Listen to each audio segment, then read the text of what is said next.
So it's Friday night and I'm here in Hoyland Police Station where a major police operation is just about to get underway. We've not been able to announce anything about it because it's all top secret, but it's a big drugs operation that's been going on at the request of local pub owners. There's lots of police down here today that are just about to go into the town centre and see what they can find, but the most important person here is one of the drug dogs. The drug dog is going to be searching people and it can detect scents. So what we've actually done is we've hidden a pack of drugs on one of the police officers and we're just going to see how long it takes the dog to find it. One of the issues raised by a number of landlords in the area was that people coming to the pubs possibly using or selling drugs, which in turn gives them trouble with people in the pub. They may be acting aggressively. They've obviously got a trade going on in the pub that they don't want people buying and selling drugs. It's something that they want to cut out and prevent from happening in Hoyland. There's been about 20 to 25 officers. Basically, we make sure that we're going to a pub with enough officers to make sure that the pub's secure, so that if anyone has got any drugs on, that they might try and get out of the pub if they see us coming in. So we go in and secure the pub to prevent anyone going out or disposing of any drugs. And we need that number of people really to ensure the safety of the people inside the pub initially, and to ensure our own safety as well. So there's just loads and loads of eyes inside looking at what's happening and making sure that people that are in there are not acting suspiciously or giving us any grounds to think, well, they might have something on them. It's gone quite well tonight. With the initial pub we went in, there were quite a small number of people in, but we got 3 or 4 people who the drugs dog indicated might have drugs on them. Out of those, there were 2 people with cocaine on them, one of which was brought up to the police station and interviewed, one of which received a caution, and another person had cannabis on him. So it's at the early part of the evening we got quite a few people with drugs on them. As it went on later on into the evening, the drugs dog was indicating on people, but it indicated that they'd had drugs on them, and it came about that they'd used the drugs previously earlier on in the evening. So whilst they admitted to smoking cannabis perhaps earlier on in the evening, they didn't have anything on them now. So again, it's a bit of the results are good because we've got into pubs, we've spoken to people, and people know we're proactively trying to stop people selling, using drugs in our community.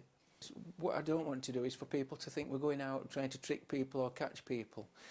If we go into a pub and there's no drugs in, then that's the best result possible. A lot of the people don't marry the two up. You've witnessed yourself tonight that someone has been really vociferously complaining about what we're doing because we should be out catching proper criminals, and yet we've got people who are in possession of cocaine, which is a Class A drug, and they find it acceptable for them personally to have this drug with them, but yet they don't marry that up with them having to buy this drug from someone who is a drug dealer, and make that in the long chain of things, then them buying cocaine may have caused someone to be a victim of crime somewhere else. The majority of people tonight initially make the assumption that we're raiding the pub, and it's always bad. A raid's always bad because there's a real problem with drugs. Well, it's not the case, and I want to, once you start speaking to people and explaining why things are happening, then they take on board, and a lot of people are really supportive. A number of people that have said,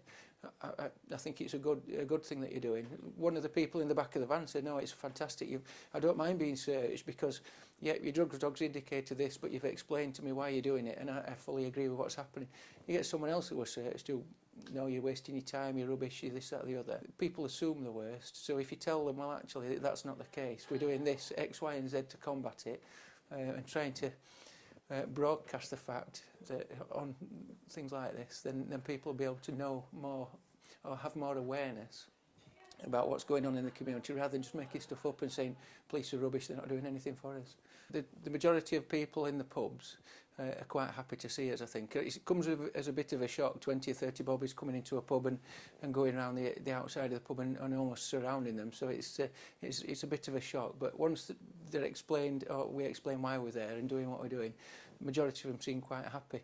Some of them see it as a bit of a joke, some people in there see it as a bit of a joke, and start messing about, and then when the drugs dog actually does indicate on them, they take a bit of offence and think we should be doing something better with our time. So So we get a few different reactions. A lot of the landlords are pleased to see us because we're helping them out. The majority of people in there are pleased to see us because, again, we're trying to prevent something happening that might spoil their evening, it might impact on their enjoyment of their evening. And the majority of people are out there drinking responsibly and sensibly, and they don't want to see drug dealing going off or people who are under the influence of drugs.